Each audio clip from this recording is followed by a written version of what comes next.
going on, everybody? This is Chris Classic dropping a car vlog. Hope you guys are having a great day. If nobody tells you today, remember that Christ loves you, I love you, God loves you. Hope you guys have a wonderful Monday. Some are on the way to work, some are leaving work, some are doing things, or they have an off day. So it's all love over here. Make sure, man, these gray hairs make me think I got something. Make sure you subscribe to the Take It Home podcast where I talk about professional wrestling topics.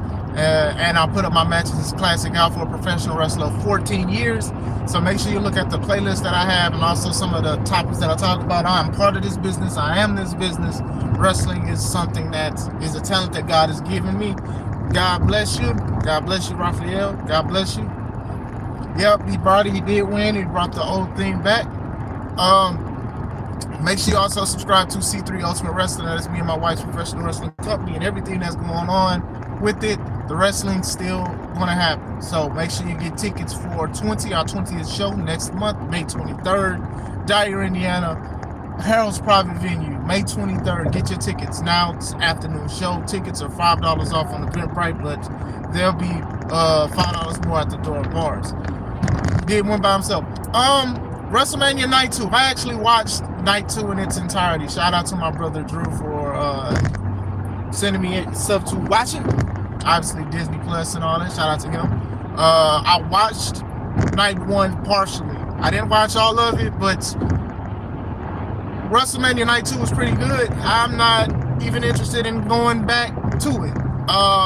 To be honest, I'll probably cover what I did see. I may go back and watch maybe 1 or 2 matches, but I don't know. But anyway, Night 2 started off, we all knew that it was Oba versus Brock. Now, I knew from the jump it was going to be a short match. I think a lot of us knew it was going to be a short match. That's just something with Brock. Like, I'm here for a time, but not a long time. And especially when it's with these guys, you know, they said the least, but I felt they had the most impact as far as aura and WrestleMania and main eventing. Because like I said, a main event doesn't always have to be the final match. Sometimes it could be the first, middle, last. It could be anything. It's how the wrestlers make it. It's how the fans want it and everything like that. And I think both wrestlers and the fans, Paul Heyman, WWE even, TKO, I think they did a great job with making this feel like a main event despite it being the first match on Night 2. Short match, back and forth, stand still,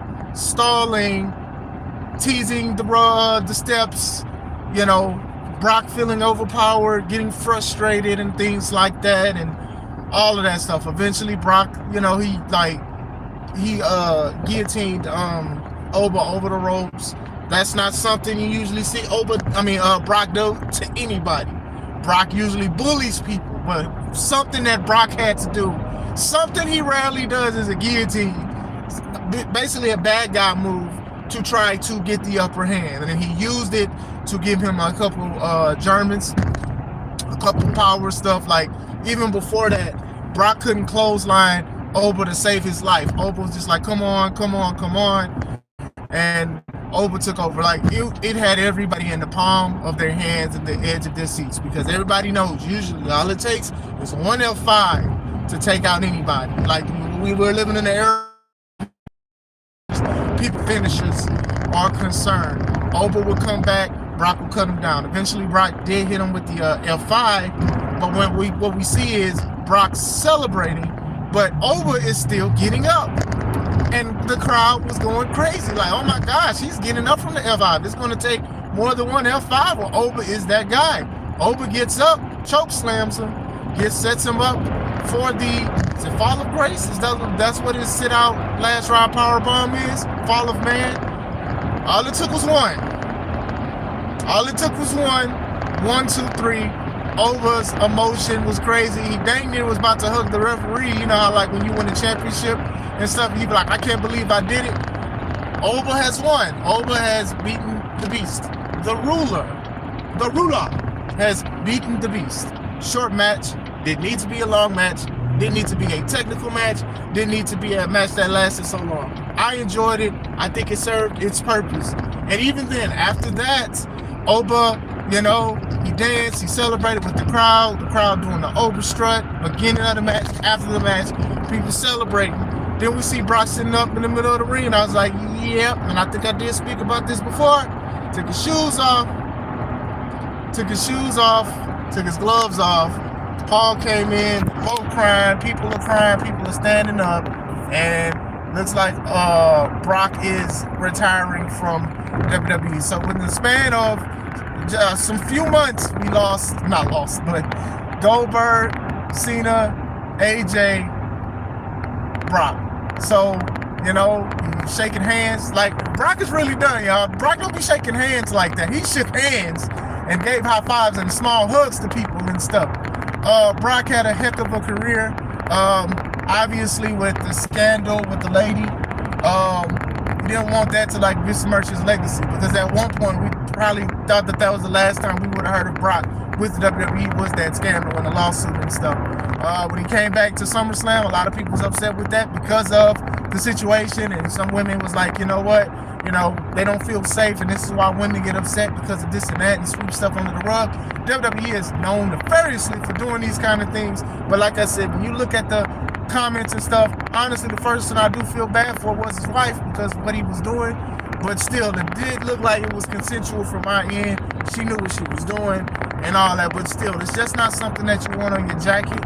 So now if he rides off to the sunset, if this is the final time we see Brock as a wrestler, he had a great career outside of just WWE, in NCAA, UFC, a lot of stuff. Yeah, the man had a great career. So, yep, Brock is returning. Night one was okay. Nah, it was pretty neat. It just didn't feel like a WrestleMania card. And WWE for the past few years have done the thing where it has done that last year where it was like night 2 is the better card. So it feel like they'll give more energy to night 2, and that sucks because some people can only afford night 1, and that's what they got with it. It just didn't feel that special in my opinion. And some of the matches were short, and some of the matches were longer than what they had to be from what I saw.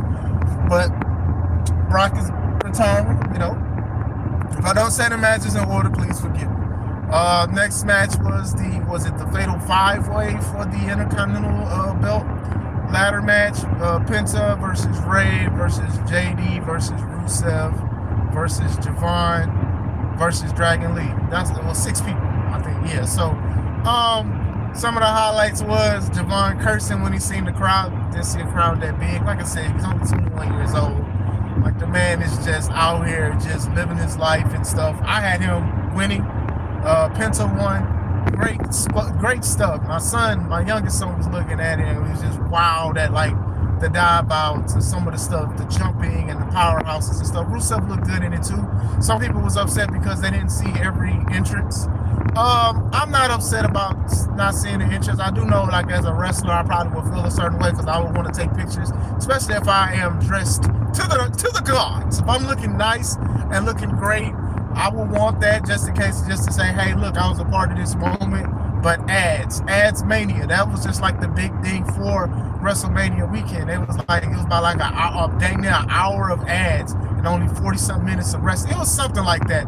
I forgot exactly the numbers, but still a lot of people. And I'm this is the new wave, which is crazy because it's 2 nights of WrestleMania and y'all are crunching numbers and time and trying to make sure people are doing things because of these commercials and all of that stuff. So honestly, it's probably the new wave of not seeing every entrance. Some people love to see the entrances because they want to see the nice outfits and the tributes and stuff like that. And some people just don't get it. My only pushback about the ladder match was when Rusev was on the top of the ladder, reaching for the Intercontinental title, and Javon did his what do you call it? The cutter. I forgot what he called it, but he did the cutter. The problem with that was Rusev had to fall forward to get into the position for it. Now, if they would have did it better, Rusev was reaching for the belt, then Javon did it, that would have worked. But obviously for health and safety concerns, Rusev wanted to make sure he was there. That's my only thing. I don't like when people fall into cutters. I remember when Kalani did it when she went against Sol Ruka. When Sol Ruka went off the top rope or whatever like that, and Kalani just fell forward. It was just that's not how that works as far as wrestling is concerned. But other than that, Penta won after all of the destroyers he gave people and stuff, and it was a solid, good match. Mind you, I think that was like one of the free matches on ESPN with Brock and Oba. Good match. Shout out to Penta. I thought Javon would win it, but I'm not mad at Penta. I think Penta has made a great resume for himself ever since debuting. He does the indie stuff, the Lucha Underground and AEW stuff. He was doing stuff there. Now he's making a name for himself here in Wrestlemania. So shout out to Penta and the performers. Rey Mysterio being Rey, turning back the hands of time with what he was doing and stuff like that. A lot of people were cracking jokes about him ducking the fade with Gunther, saying like, he definitely didn't want to face Gunther. He wanted to do something else. He wants to retire. Everybody knows that if you go against Gunther, most likely you're going to retire. Ray was like, nah, that's for my son. He was definitely the uncle in Willy Wonka, and the one that was sitting in bed all day, couldn't move. But as soon as Charlie got that golden ticket, Grandpa Joe, that's his name. He's like, yeah, I could go now. I could definitely go. I'm gonna start speeding, go through it because I'm almost at work. Trick Williams versus Sami Zayn. Lil Yachty was out there with Trick performing, like, hey, get him. Lil Yachty is having the time of his life. I'm not even mad at him. You can tell he's very, very takes the business seriously.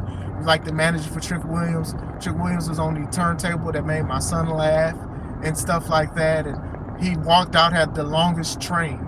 He had the longest train to his jacket because he's married to the game. Bars. Crowd loved it. Whooped that Trick. Like, the man took forever to get to the ring. But that's good. That's good. It's a long entrance. The people did not get tired of saying, whoop that Trick, whoop that Trick.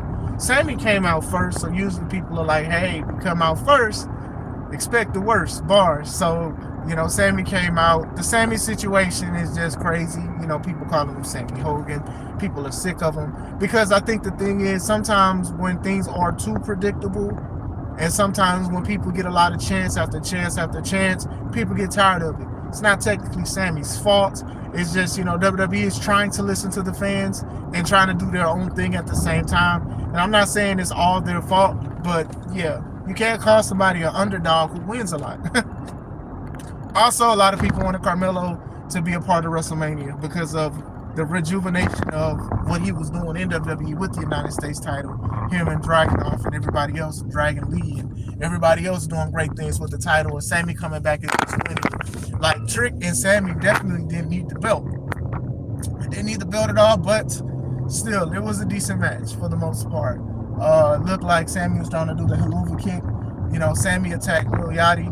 When he attacked Lil Yachty, people booed. That's how much people like Lil Yachty and hate Sami Zayn. It was funny to hear Wade Barrett call Lil Yachty Little Yachty. Like he just, the way he was saying it. Like I said, solid match. It was short. It was more on the short side. Sammy was setting up for the Helluva kick after throwing Trick into the turnbuckle, but then Trick hit him with the trick shot. 1, 2, 3, and he won. People were happy. People were excited because it was, people wanted Trick to win. But shout out to Trick being a U.S. champion. Like I said, it was very, very explosive for night 2. They turn heel. They don't know what they're going to do. And like I said, them saying 12 people can't get together and put some good stuff together, that makes WWE look a lot worse than what they are. But still, I believe the next match was Demon Finn Balor versus Dominic. They both had good entrances. The match was okay. I'm not going to stay here for a long time. It was a no DQ match, just like the no DQ match between Jacob and Drew. When y'all have the same stipulation, sometimes it's just not that special. But anyway, basically they did have a good back and forth. Demon Finn won after giving a coup de grace to Dominic and also stepping on his face on accident because of the table breaking and stuff like that. The 619s with the chairs and stuff was pretty cool and all of that. Dominic's entrance with the luchas was pretty cool. Like I said, it was a solid match and Demon Finn won. It's not as special to me because Demon Finn has took some L's. I think he took L's when he didn't need to take L's, right? And I think that's the biggest thing. The biggest words that people are talking about is aura, right? And I think with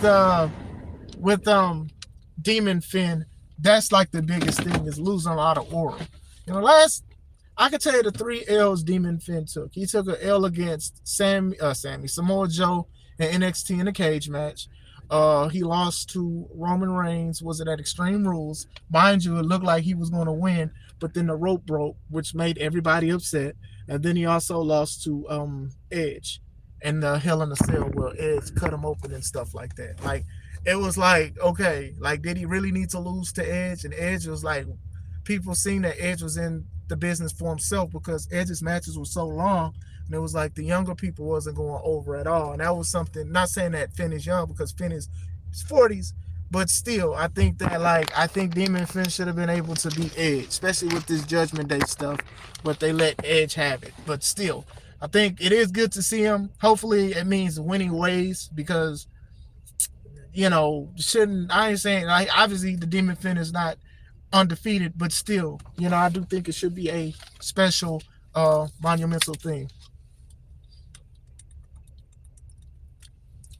Excuse me.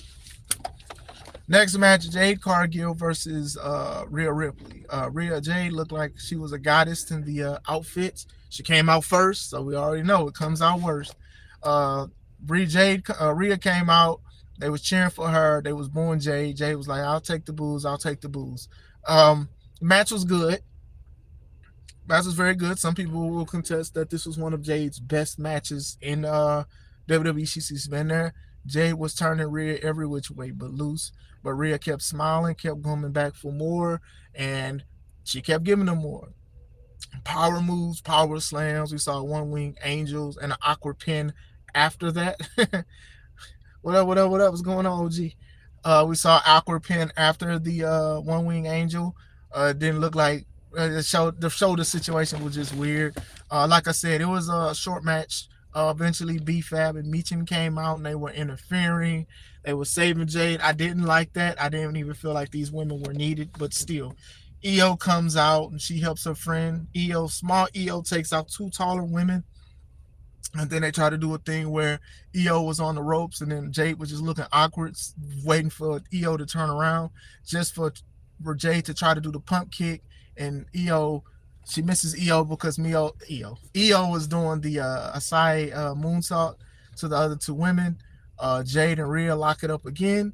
Eventually, Jade goes over through the riptide, sets up for the Jaded after the pump kick.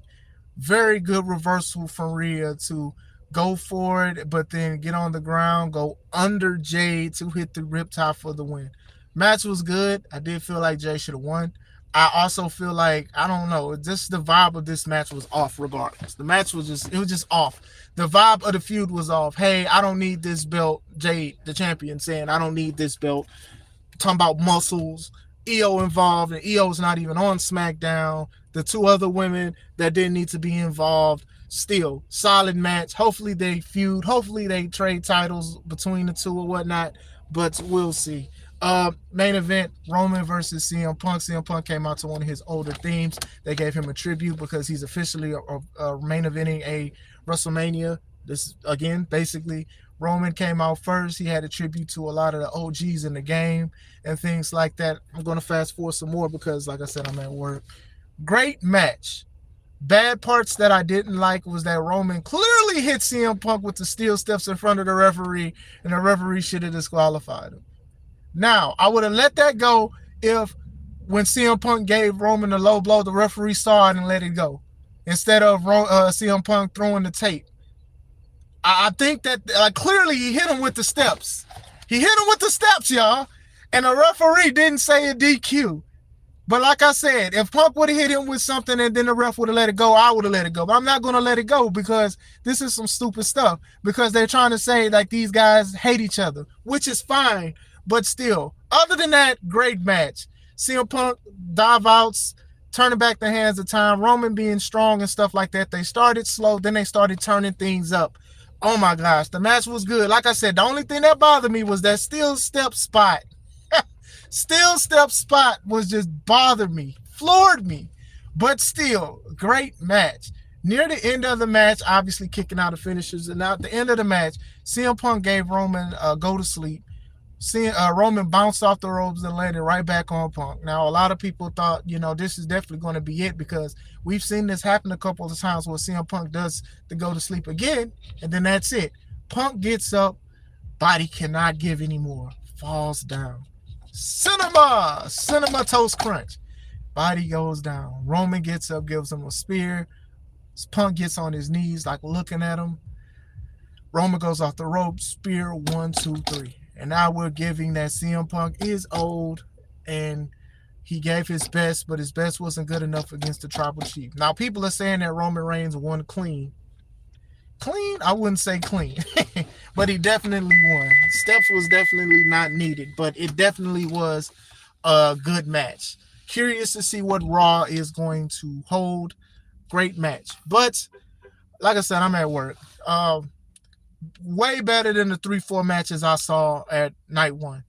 But let me know what you guys think. I thought it was pretty solid. They need to keep all of WrestleMania sort of like this and try to give some special love to night one. But still, he did it with no bloodline, but it's still not clean because he hit him with some steps. But let me know what you guys think. This is Chris Classic. Let's take it home.